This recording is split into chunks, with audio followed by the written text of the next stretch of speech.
పూర్ణ అనుకున్న యూట్యూబ్ ఛానల్కి స్వాగతం, సుస్వాగతం. ప్రతి మొక్కకి విత్తనం ఉండాలండి. విత్తనం ఉంటే మొక్క వస్తుంది.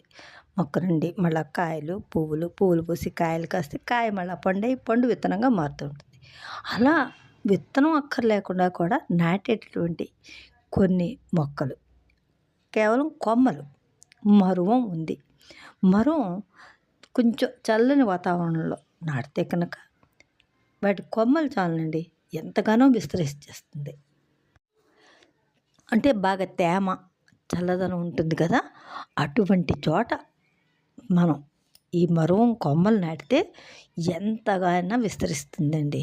అలాగే రెండోది పుదీనా కూడా కొమ్మలు నాటితే చాలును. దానికి వేళ్ళు ఉండే అవసరం లేదు, విత్తనాలు అక్కర్లేదండి, చక్కగా విస్తరిస్తుంది. అలాగే మందార కూడా అంటే ఎండల్లో వేస్తే అది బ్రతకదు, కానీ ఇంచుమించులో నేను వేసిన మందార మొక్కలన్నీ అలాగా కొమ్మలు నాటితేనే బ్రతికినవేనండి. చక్కగా పూలు పూస్తున్నాయి. అవి కూడా మనకి వర్షాలు పడ్డప్పుడు నాటాము అంటే చక్కగా వృక్షాలు అయిపోతాయండి. అంత పెద్ద పెద్ద మొక్కలు అవుతాయి అన్నమాట మందార కూడా. ఇది కూడా కొమ్మ నాటితే చక్కగా మొక్క అవుతుంది.